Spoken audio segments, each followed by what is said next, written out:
Steve Alcorn's a fine investigator. What he's doing with this Chris dude, I have no idea. I gave her cigarettes for our anniversary one year. There you go. That's fucking romantic. She didn't like gifts. I said, well, I want to get you something. What do you want? Let's give me a couple packs of cigarettes. So I wrapped them up and gave them to her. Yeah, have some lung cancer. You got a dead Bigfoot that's just been shot, hanging upside down in a tree. Though Meldrum was also careful to note, it's not a course about Bigfoot. It's a course about Fozzie Bear. Who's Fozzie Bear? Some say his father was half grizzly. Nobody believed he was real. As far back as I can remember, I always wanted to be a Muppet. To me, that was better than being president of the United States. They upped my meds last night, so anything's possible. We're laughing at a story about dead people. I can't explain it, but it sure makes me feel like the spirits are happy.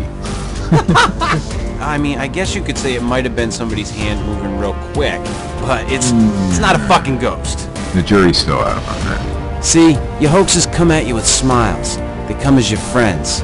Pope Francis says doggy heaven is real, so your dog has a soul.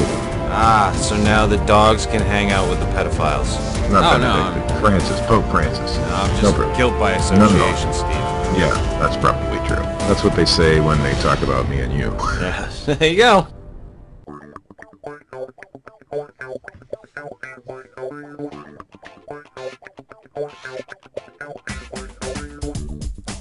Good evening, and welcome to the Fortean Slip.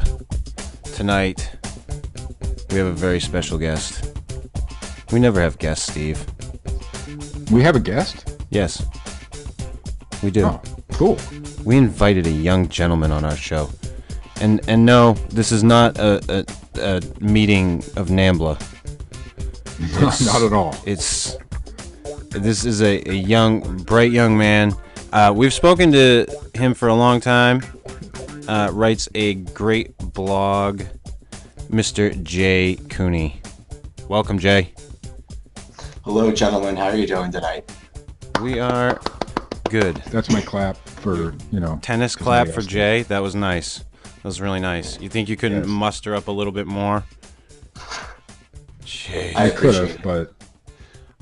Jay, we had been discussing talking to you for a while, believe it or not. Steve and I, big fans.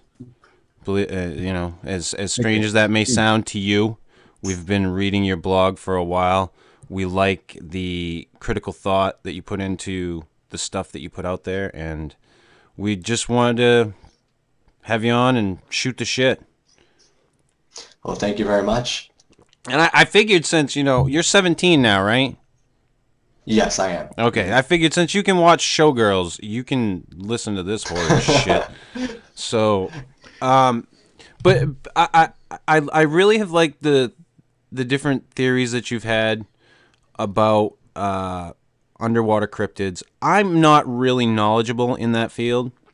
I'm kind of dumb. I did bring Steve. I did bring with myself tonight a Steve Alcorn joke from Mr. Cooney. Oh, you did? Oh, yes. So, so Jay, a baby seal walks into a club. No? I'm clueless right now. No, he didn't get that. Yeah. Way over his head, they club baby seals. I get it. Okay, I got it now. Wow. They club baby seals. When you have to fucking explain the joke to the guy who does the underwater cryptid shit. All right, so you're right. That was my type of joke. It was exactly your type of joke. That's why I said it that way.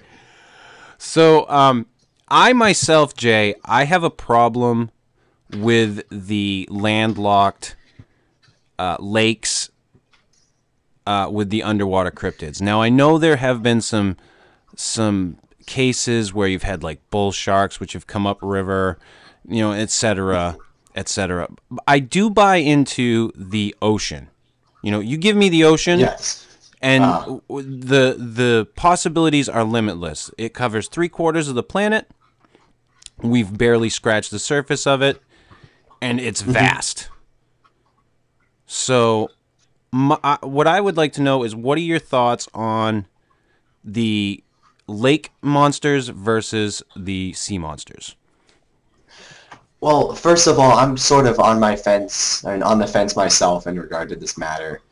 I am not fully convinced of the existence of so-called lake monsters in many cases. If we're going to talk about the most famous case, which would be the Loch Ness Monster, there is some intriguing evidence, but on the other hand, there are also some compelling arguments against it. But for me, what the hypothesis that really makes me most willing to buy into the idea of an unknown animal in Loch Ness is what is referred to as the Rogue Nessie hypothesis, which proposes that we're dealing with an unknown form of marine life, which is entering the loch at a juvenile state through the River Ness and basically living out the rest of its life in the lake. And we've had gray seals do it, we've had harbor porpoises do it, and also exit the loch at the same time. So it's a reasonable hypothesis that you could have an unknown animal entering from the sea, basically a sea serpent, if you will, and that could evading account, detection. and that could account for what people are seeing in the loch. Yes. And for that case, the loch has an interesting outlet / inlet from the sea. Yes. Right. So, and there have been reports of animals, unidentified animal species, entering the loch through River Ness. People have seen so-called Loch Ness monsters in the River Ness. So in a sense, it's a possibility. Yeah, that's pretty. That's pretty interesting. I can remember being a kid and reading in some of those weird little wacky, unsolved mysteries / cryptozoology books about a case, and I can't remember the year, but it was a young couple had come across what they called the Loch Ness monster, but outside of the loch. And that's probably one of the cooler stories that I had ever read about the Loch Ness Monster. Of course, there's nothing visual for it. There's no pictures. There's no, nothing to back any. It's all just a fucking story. So yeah. But what really fascinates me is are these creatures that they're finding in the ocean. These some of these squids and what they can do. Obviously, octopus are just not insanely intelligent. They have ability to do critical thinking. And certainly, I mean they're intelligent and advanced for invertebrates. Yes. So they're certainly interesting in their own. So respects. what are your thoughts on that? Like, if you were to say there is a sea monster. And from the ocean, because that's what I buy into. I'm sorry. I mean, yes, I do buy into something that could traverse into a lake, like what you were saying. But as far as something that's in the lake, I don't buy it. But what are your thoughts as far as what would you say are these creatures? Would it be a serpent, or do you think it's something else? Well, the term sea serpent really is a misnomer in a sense. And of course it's referring to the fact that the most popular reports of these animals describe thin-bodied animals, which in a sense could most likely be explained as misidentifications of certain standing wave phenomenon. But you also get these reports of, which are more compelling, describing these large, thick-bodied animals with long, slender necks, which of course brings to mind the typical idea of the Loch Ness Monster. But there really are some close-range, detailed, interesting reports from reliable individuals and trained observers at sea of these long-necked sea serpents. I myself really have no set hypothesis because with science, with this kind of subjective matter, you really can't pin down a certain idea. I'm thinking they're most likely either a form of long-necked mammal, possibly a sort of a long-necked sea lion, or, and this is more radical in a sense, I do think that the idea of a descendant of the plesiosaur lineage could be a possibility. Jay, how do you how do you account for the stories? I mean, every lake seems to have a lake monster. You have one in Lake Champlain, Champ. You have even you and I live right on Lake Erie. We have South Bay Bessie. I heard a lake monster once, Steve. Did you? No. I seen. I seen it.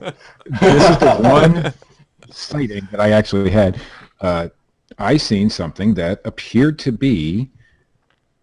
I mean, it looked a lot like the Loch Ness monster right here in Lake Erie. Now, did I see a lake monster? I don't know, but it had the long neck. I don't know what I saw. So how do you account for those kinds of sightings? It seems like every lake that's out there, they have a story of some sort of lake monster. Now, first of all, I know this show has a lot of BS. So, did you really think you've seen? I absolutely did. I'm just trying to be critical. No, you nailed me, Jay. Yeah. No, I actually did. Right?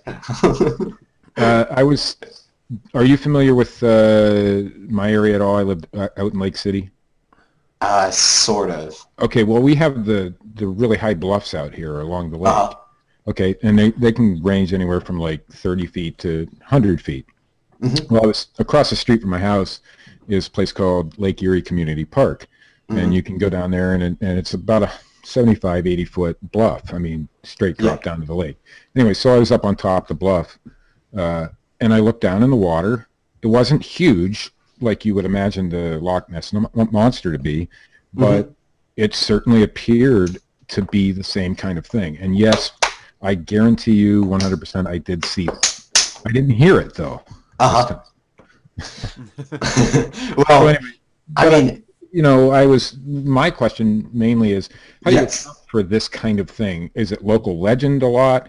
Is there really lake monsters in all these lakes? I mean, every lake seems to have one. Well, there's a wide variety of phenomena that can account for sightings of unidentified animals in lakes. And like I mentioned earlier, standing wave phenomenon can account for reports of many-humped animals, or like the classic coiling animal.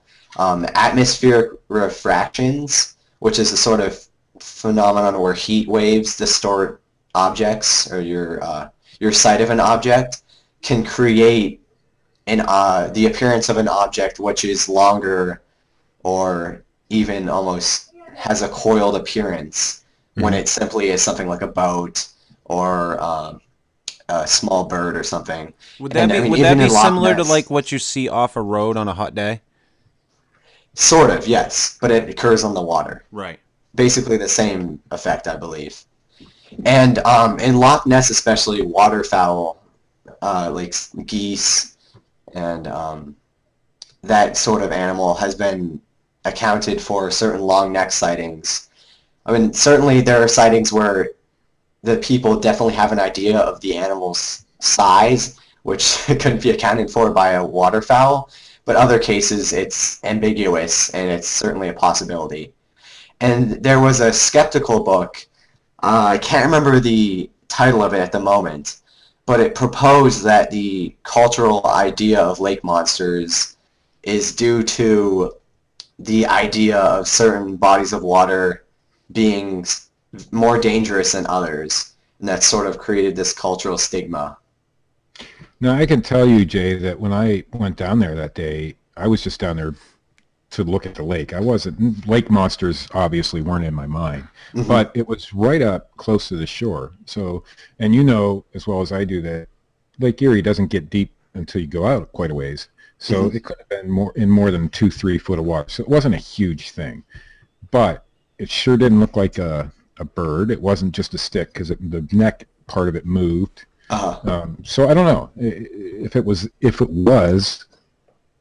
South Bay Bessie. It must have been one of her children, because it was pretty small. Jay, I just want you to remember that Steve saw a plastic or ceramic frog jump across his living room too. So it was plastic. It was plastic, and it was a key holder. I've had a lot of weird experiences in my life. I've paranormal type things, which I'm very skeptical about these things too, I think Jay, he was part of MK Ultra, and he doesn't know it, but It is very possible. I myself have not seen a lake monster, but I'll tell you what I have seen, Jay, and these things scare the living shit out of me. And that is snapping turtles. Oh, okay, yeah. I used to catch those all the time. I have picked up in my yard, because I have a pond down at the end of my driveway. And I have picked up in my yard a snapping turtle with a shell well over a foot wide. Oh yeah, they're very. They get really big and they're nasty. Yeah. Oh yeah. We used to pick up snapping turtles that would fill the bottom of a 55-gallon drum. That's how big around they were. This one that I picked up that my kids went out and found one day. At first I was like, "You're full of shit," and I'm just and then I went out and I looked and I'm like, "Oh my god!" And my now wife's father wound up coming over and putting it in it barely would slide into a 5-gallon bucket. So he put it in the 5-gallon bucket and took it down. He works at a farm and he took it down there. They have a pond down there and released it down there. But I'll tell you, those things are scary. I've been to for sure. There was a campground locally that I went to when I was a kid, and I'll never forget. I was fishing off the dock, and I was sitting there just throwing my line out, and I look down in the water, and I see this snapping turtle swim by, and I'm I'm not swimming in that pond ever. Never again. Yeah. Like bitten off. Well, speaking of that sort of thing, what animals do you think, besides birds and things like that, do you think that can be mistaken for these sea serpents and lake monsters and things like that? Because like snapping turtles, sometimes they get pretty big, and if their head is sticking out of the water and you see a hump, you might think, So what other kinds of animals do you think, Jay, might account for some of the sightings? I mean, there's really an extensive range, and it depends upon the conditions surrounding the alleged observation. There's a skeptical investigator by the name of Joe Nickel who has suggested that river otters swimming in tandem sort of, can, of course, create the appearance of a coiled or multi-humped animal. I myself think he's gone too far in trying to apply this hypothesis to basically every sighting there. Right. But it has its own merit in some cases. And seals for sure gray seals are referred to as horse heads sometimes by locals in certain areas because they have this really equine appearance, facial appearance. And so they can certainly account for some reports at least, of the classic horse-headed sea monster, or even if gray seals have made it into Loch Ness, so they could certainly account for some of those sightings there. I saw, when I was out in Washington, I got a chance to see sea lions up close. I actually we tried to go to the sea lion caves, and they weren't there. So we asked the lady, we're like, we really wanted to see him. And she's like, oh, well, where are you going? And we told her the town we were going to, and she's like, if you go down to the docks, they're there like all the time. Yeah. So we went down in the morning. Don't bother going to the caves. Yeah, exactly. So we went down and we watched him for a while. I actually got some good video and some pictures of him. And I can definitely see how like a sea lion or a seal could be mistaken with, if they pop their head out of the water. And they're not on land, they are graceful as hell. Mm-hmm. They're for sure cool animals. I guess they're annoyances to the people there, but yeah, and there are a few alleged sea monster reports which personally I think can be put down to sea lions. There's a case in Tasmania where I think a group of hunters were walking the seashore and they saw this animal which they described as bounding in a manner which its feet were brought up to the forepart of its body, and it had a long neck, or not really, it wasn't in the range of 10 foot per se. It was shorter, but it still had a more elongate neck. And they said that it was bounding in this manner, and I personally think that can be put down to a sea lion. There's some English Channel reports which describe animals which really sound like just twisted accounts of sea lions. So certainly they're a promising candidate in some cases. No, you just brought up Australia, right? Yes. All right, I'm gonna go on a side note here for just a second, Steve. Uh-oh. This is actually no. This is for a fan. Okay. Okay. Someone had asked me to ask this.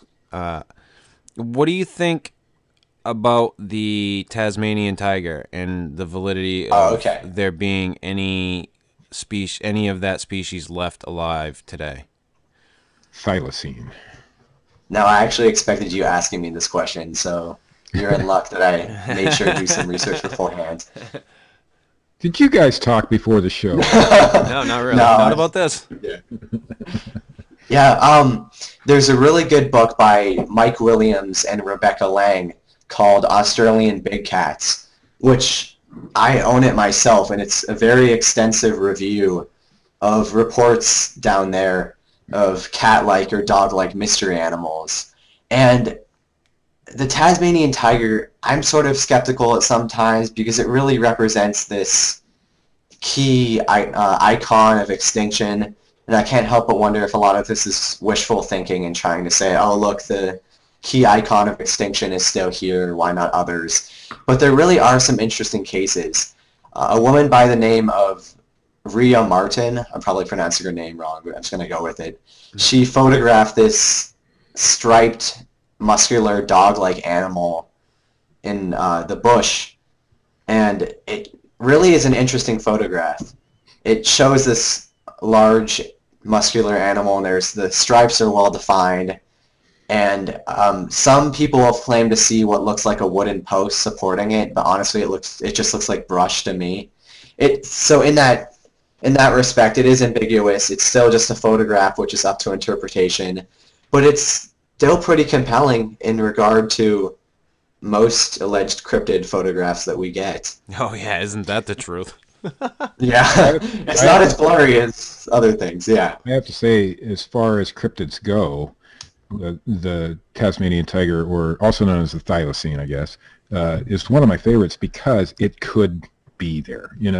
Yeah, exactly. It's one of the ones that are actually possible. And this brings up another question for you, Jay. What are your thoughts on whether or not creatures like the thylacine should be cloned to reconstitute the populations? I've looked into that a little bit. There's a side of me that wants to say go ahead and do it. It would be a zoological breakthrough. But the other side says that it's not really a good idea to mess with genetics and then Earth like that. Well, my problem with it was that they've had their chance. Yes. I mean, the sort of devil's advocate to that is that a lot of it was our doing. It's not like they naturally died out due to changing climate or something. And then to take the devil's advocate to that, to take the devil's advocate to that, to your side, we're a natural part of the Earth too.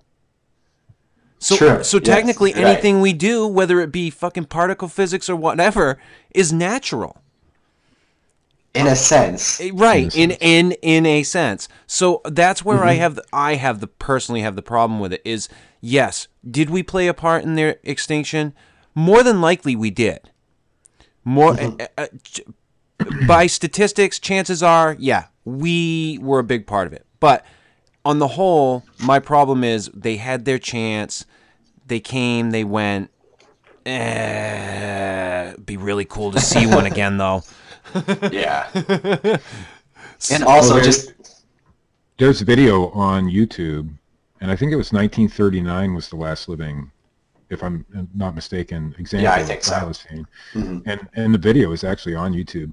So it gives us a really good view of what it looked like, and it's walking around in it. I mean, it looks like it's a dog. It's a species of marsupial. Marsupial, yeah. It looks like a dog, though. It's really cool. I think they're both related to cats and dogs in some way.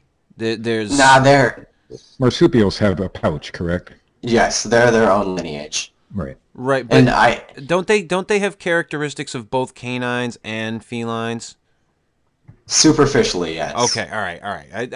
I remember reading something about that, but yeah, I would really like to see one, but it's one of those things where it's like, do we really want to do that? You know, because do we really want to fucking clone dinosaurs? I mean, fuck, I loved Jurassic Park, but I mean, come on now.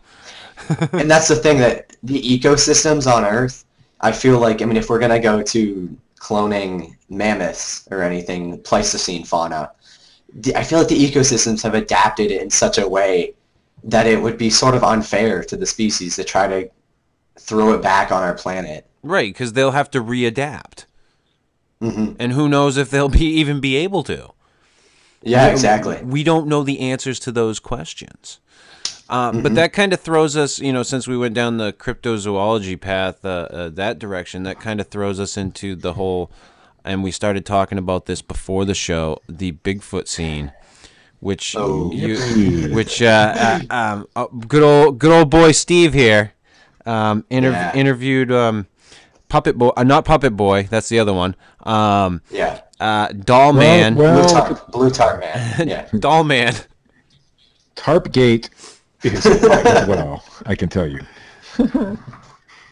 So you exclusively interviewed Mr. Dyer today, Steve? Well, I wouldn't call it exclusive. There was other people there. I didn't even know it was going to happen. I kind of got a link to a hangout, and voila, Mr. Rick Dyer was in there. But you know, I asked him a couple questions that I thought were, you know, pretty difficult for him to answer, and so it should be out sometime. I don't know when. But yeah, I did that today. So what are your thoughts on the whole Bigfoot scene, Jay? Lately, I've kind of pulled out of that whole subfield, because really, if you're going to talk about the Bigfoot community, it's pseudoscience. I used to try to defend it and say, oh, it can be counted as a branch of zoology. But if we're talking about the Bigfoot community, it's basically pseudoscience. Wow. Steve, you hear that? You didn't hear anything in the woods. I didn't. Which I'm not saying. So I'm not saying that Bigfoot doesn't necessarily exist. I'm saying that the Bigfoot community and its latest efforts and arguments. What you're really saying is that the standing up to scientific standards. Right. The research that's going on isn't real research, which is what I've been saying for a while now. The people go out in the woods. That's what they do. Mm-hmm. That's pretty much the most of it, yeah.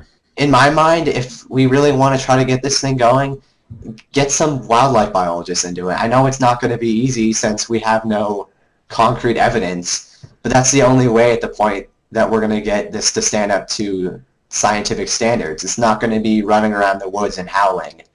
That's not going to do anything right for us. Yeah, absolutely right. When I was talking with when I was up at the Brown property, I was talking with David Batdorf while I was there and afterwards. And David really wants to get solid research going on there. And it's hard to do because these people are just living their lives. You know, this is their, you know, just their house. This is where they live, you know. So they're, you know, obviously something weird's going on and they want to find out what it is. But David's the type of mind where he wants to have it documented. Like he wants it to be an episode of Law and Order. So, but I get that. I totally get that. Like, give me that. Give me that concrete, yes, at 11:23, this happened, you know. Oh, for sure, yeah. That's what we need. And what we get is, oh, I got another blurry picture. Oh. Yeah, and one of the last groups that I really bother to listen to is I mean, a lot of people show hatred towards them, but I love them. The people in Texas, the North American Wood Ape Conservancy, formerly the Texas Bigfoot Conservancy, and I'm going to take flack for this, but I am fully of the idea that we need to obtain a specimen of these animals if they exist. Yeah, I agree with you. A specimen is needed to say concretely, this thing's here. It's here right now. Boom. How they're going about it? Like they're. I mean, I honestly. It depends. It depends on who you're talking to. I mean, the Texas Bigfoot Conservancy, I personally think that they're going about it in a respectable way, which isn't going to get them with a dead human body on their hands. But then there's the guys that go running around the woods and shooting their other researchers, which again isn't what you want to do. And I'm of the mindset that it's going to take a type specimen, no matter what, and that goes for any other cryptid, to prove. Oh, for sure. We can't keep going to thermal technology to try to say, we're going to use thermal imagers and try to get an image. That's over with. We're not going to get anywhere with that. Even DNA isn't going to prove anything. It's just going to, it's going to be just another inconclusive sample. Yes. Right. So it's going to take a type specimen, and how that type specimen comes about is probably where the debate comes in. Yeah, and personally, I think that if these animals exist, we should have found a naturally dead specimen. I mean, I was reading up lately, we found wolverine specimens. And they're very hard to find.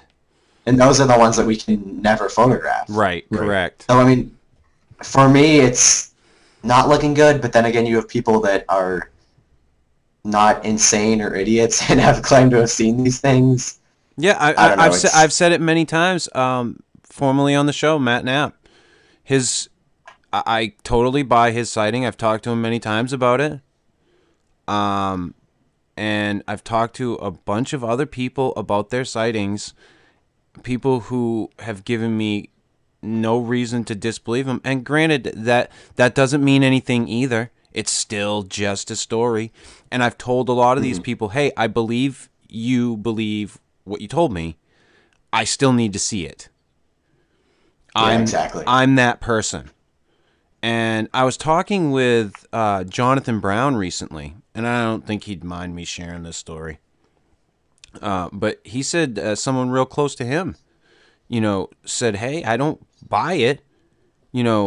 I believe that you're telling me the truth, but I need to have it in front of me.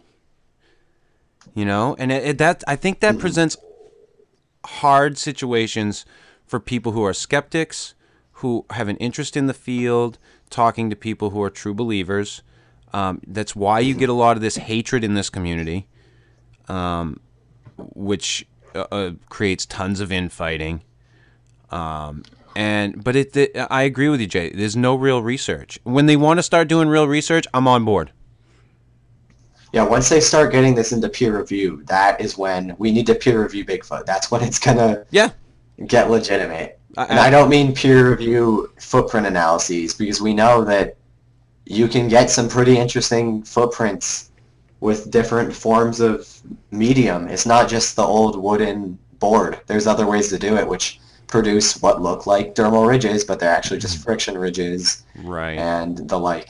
Mm-hmm. Now, before we let you go, Jay, I actually wanted to touch on, since you're a big underwater creature fan, what are your thoughts on the, I'm trying to think of the proper way to say it, the containment, I'll say containment, because ownership doesn't, it's ownership and containment. The ownership / containment of cetaceans. And just so you know, if you want to keep going at all, just let me know, because I'm fine. I have nothing going on tonight. So just anyway, but I haven't. So I'm sure you're familiar with the documentary Blackfish. Yes, I have seen Blackfish. I have not. Yeah, my dad has seen it. I have yet to watch it myself, which I should be watching it. But nonetheless, I personally have grown. I used to think it was like zoos could be an educational tool. And I mean, I work at a zoo myself, so I'm not saying that zoos are bad. But I do believe that the containment of cetaceans really is unethical to these animals. I mean, if you look at the amount of area that they need to properly live and breed in, it just doesn't stack up to it being fair or at all ethical to keep them in captivity in this manner. I have a question, Jay. Mm-hmm. What the hell is a cetacean? There you go. Well, I'm not sure that all our listeners. I mean, we don't attract the smartest folk out there sometimes. Just saying, I don't know what it is. So. Cetaceans are whales, dolphins, belugas, narwhals. I see. All those fluked, large-bodied marine mammals. And since you haven't seen it, Steve, Blackfish is a documentary about the captivity of this, particularly one killer whale. Kind of like Free Willy. Not exactly. It's more like we captured Willie and Willie killed one of the trainers. Yeah. Oh, that would be so cool. That No, it really happened, Steve. No, I know. I'm just, I'm messing. But and what the documentary goes into. Now, granted, I had someone tell me that the documentary kind of missed the mark with the whole SeaWorld thing and all of that. All right. Maybe they're right in that aspect. However, I'm beginning to be on board with this whole idea of there are certain animals that should not be in cages. There are certain animals that need to be free. I'm down now with parrots. I don't believe parrots should be owned by people. And I think that... Sorry, Jeff.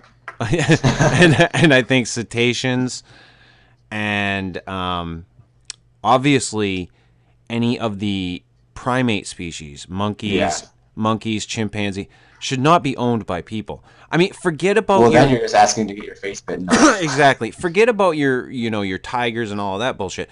Those too, but it's gotten to a point now where I think we as a species can realize that these animals suffer psychological damage from what we do to them.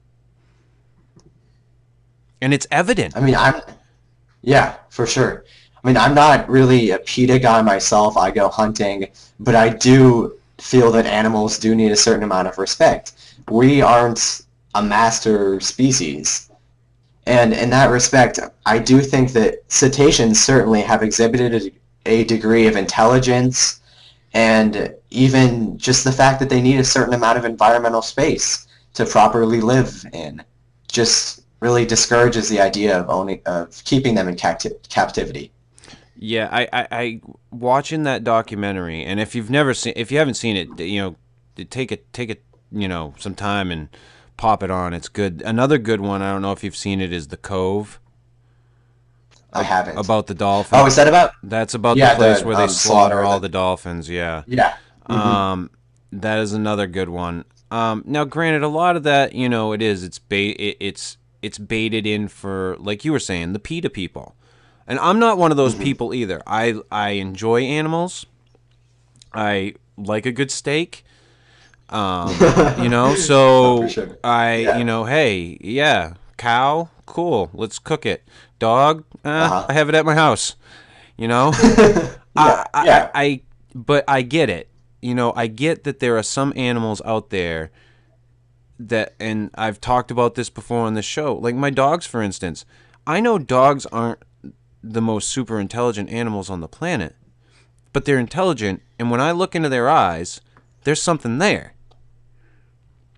Oh, same here. I mean, I've been participating in this Facebook group called Animal Cognition that one of my friends has started up, and it's looking into the different surprisingly intelligent manners of certain animal species.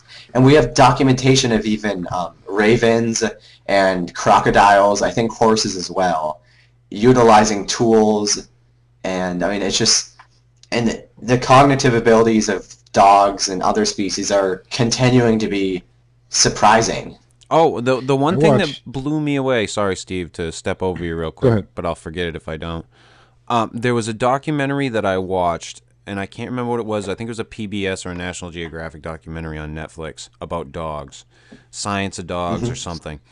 And there was a border collie on there from Germany that had learned, and I can't remember the exact Oh, number, yeah. but you know what I'm talking about. And they went through... It was thousands or something. Yeah, and they went through and actually tested the dog to see if the dog not only recognized the word, but pictures of the same word in different forms. So not just the same picture of that they would use the same time. They'd use different pictures, smaller pictures, little pictures, a smaller toy version of the same toy. So they knew that she recognized what the object that they were talking about was. And I was fascinated because I have a border collie, and he is probably one of the smartest dogs I've ever owned. He's intuitive because he wants to know what he needs to do next. And it is fascinating for me to watch his fucking brain work.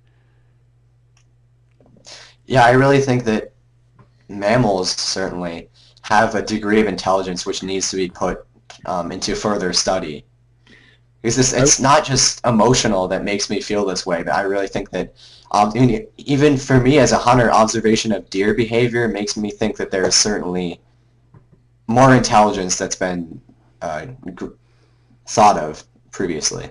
On the same vein, I watched a documentary on prairie dogs. I don't know if either of you have seen it, but they have, I mean, to us it just sounds the same every sound they make, but I think they said they have thousands of different tones, and it's each means something different. So, and they're one of the most intelligent type species out there.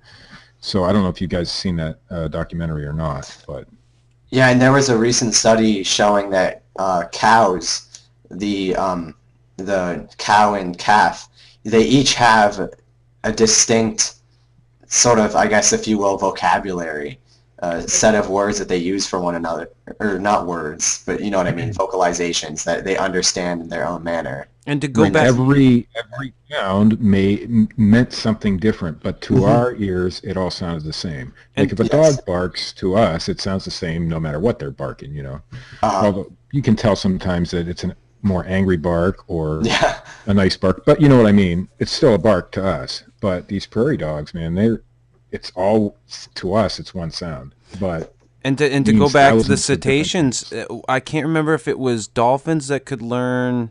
Was it dolphins that could learn orca or orca? I think it was the orcas that could learn dolphin. They can learn. Yeah, something like that. Yeah, one can learn to speak the other's language, which is fascinating.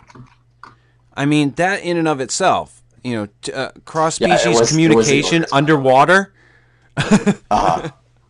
That to me is the shit that we need to be looking at. And I was talking about just the other day, you know, not seeing the forest for the trees with all of this shit. And the fact that we could very well be watching one of the most amazing evolutionary changes that's happening on the planet right now, and we'd never know it. Yeah. We'd never even know it because we're too busy looking for the big thing. We're looking for the radical change. We're not looking for the little minute change, the little tiny thing that's going to, you know, like the flap of the butterfly wing here that's going to cause the typhoon in China. Like, we're not looking at it that way. You know, we look at it as, where's the typhoon?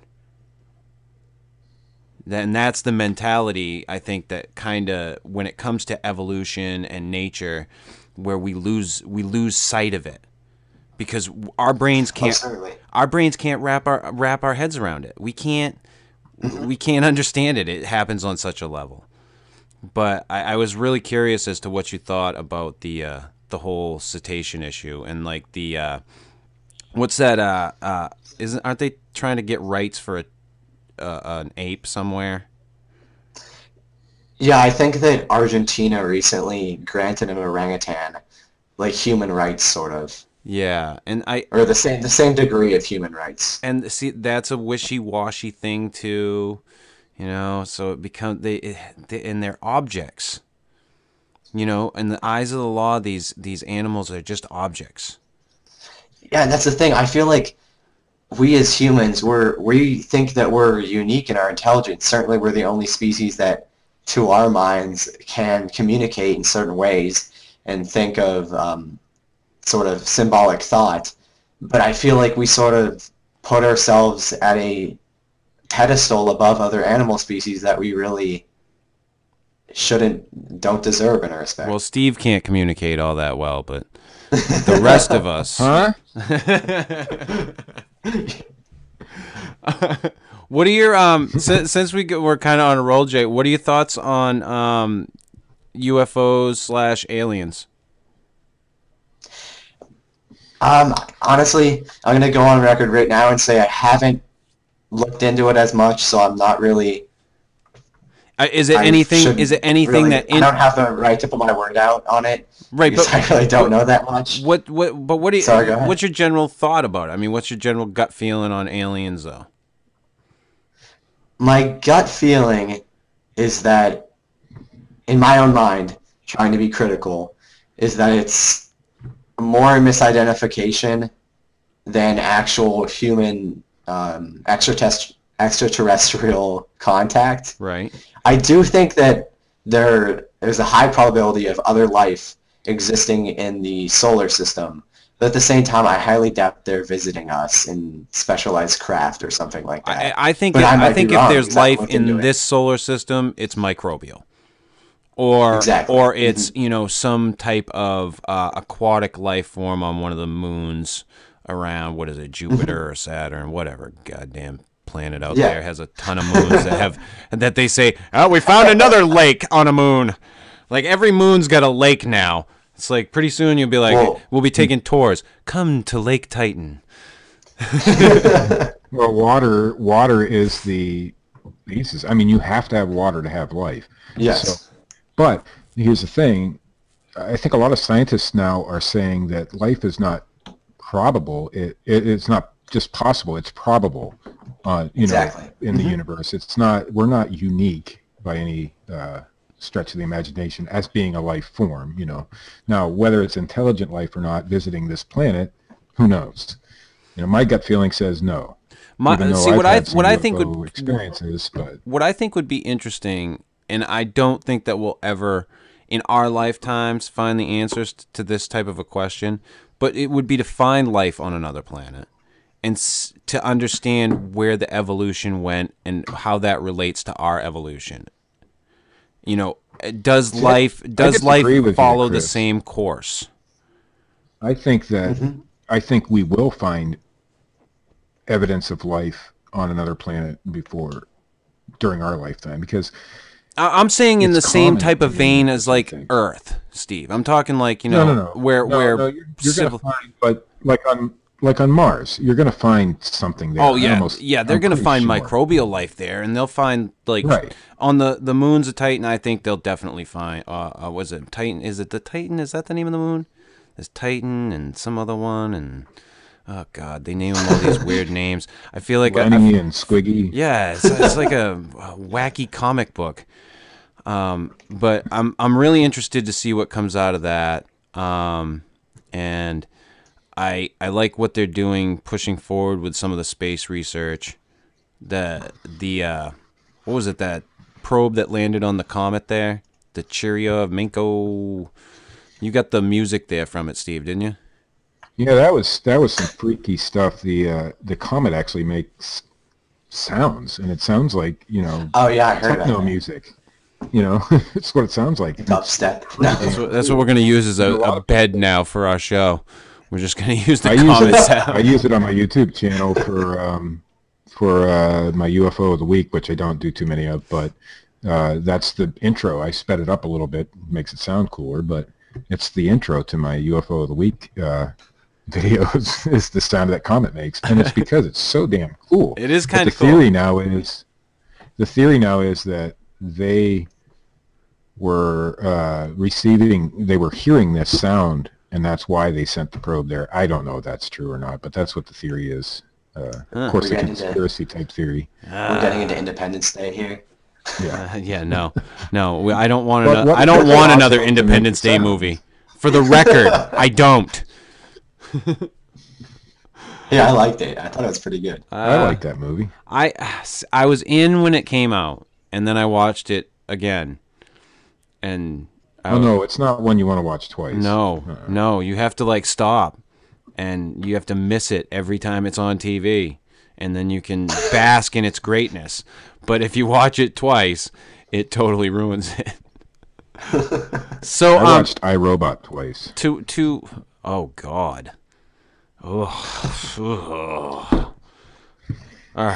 You always say I don't watch movies, Chris. I've watched that. I think I gotta go take a dump now. Almost all Will Smith stuff I've seen. To wrap up, Jay, And Will Ferrell too. because we're rambling now. I would like to get your thoughts on the Todd Standing, Jeff Meldrum, Super Team, Wonder Twins Power, Activate, Form of a Muppet.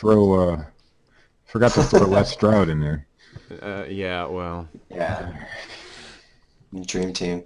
What are your thoughts on that whole, what I would call debacle?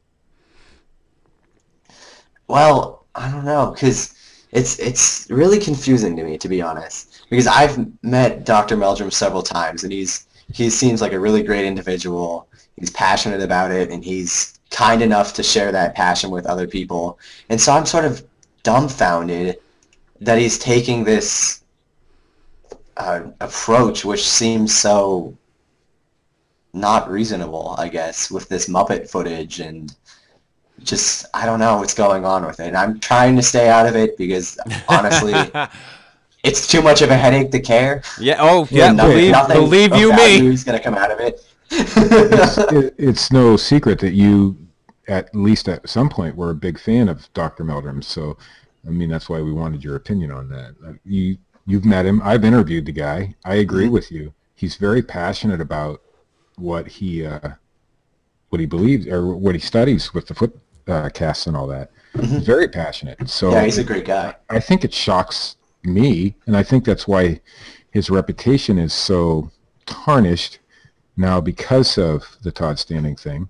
But I also think that a lot of us, probably myself included, maybe put Dr. Meldrum on a pedestal that he didn't actually need to be on, So we look up to somebody like him because he's a PhD or whatever. Yeah, exactly. That's the thing, that to get us such an esteemed scientist in such a controversial field as Bigfoot, I feel like so many people were, like you said, placing him on a pedestal that was higher than necessary. I mean, it's human error. We all have human error. Right. And PhDs can have human error. They're just people, and they can certainly even put stuff in the peer review that gets destroyed the next day. I had a boss of mine really slap me with reality one day when I was at work. I'd come in with a doctor's note because they wanted me to work light duty or something at the time, and my boss looked at me and he goes, there are two types of people in this world that practice their profession: weathermen and doctors. And it's true. It is very, very true. Doctors practice. It says right on the door, it's a family practice. They practice their profession. You listen to any doctor, any doctor that will talk to you seriously and honestly, they will tell you, I don't really fucking know. I'll listen to what you say and then go back to my office and look in a little book because I know what to look for. And that's the thing that, especially in fields like Bigfootery and cryptozoology as a whole, we need an element of self-correction. Because in science, it's not like, okay, go ahead, propose your hypothesis. If you're wrong, we're going to hate you for the next 20 years and laugh at you every day. It's understood that there's a degree of self-correction that needs to go in place if you end up being off the mark. And it's respected. And you need to understand how to laugh at yourself and how to have a little bit of humility when it comes to this stuff. Oh, for sure. But like I said, we're getting a little long, but to totally wrap it up, Jay, please tell us you plan on going to college. I am. Oh, okay, good. PhD Awesome. all the way. Good, because Waste my life I swear to God, if you told me you were just gonna finish high school and just like work at Burger King, I was gonna have Steve drive over and like smack your father. I'll find him at the zoo and throw him in with the monkeys. Yeah, Steve, you gotta come sometime when I'm working. I was there last year, but I don't think you were working that day. Yeah. No, I'll definitely try that, man. All right, sweet. Gentlemen, thank you. Hey, we didn't give Jay a chance to plug his blog. Oh yeah, what what's is your blog, Jay? I don't know the actual name. I just know to go. All right, it's Bizarre Zoology, www, I always mess up the W's, .bizarrezoology.blogspot.com. All right, I will put that in the, not in the video, but underneath so that there will be a clickable link. Check out Jay's blog. Thank you. And ladies and gentlemen, welcome to 2015. Down the Rabbit Hole with David Batdorf should be going down next week. I'm still writing 1978 on my checks. You would. All right, thank you very much, guys. No problem. Thanks for coming.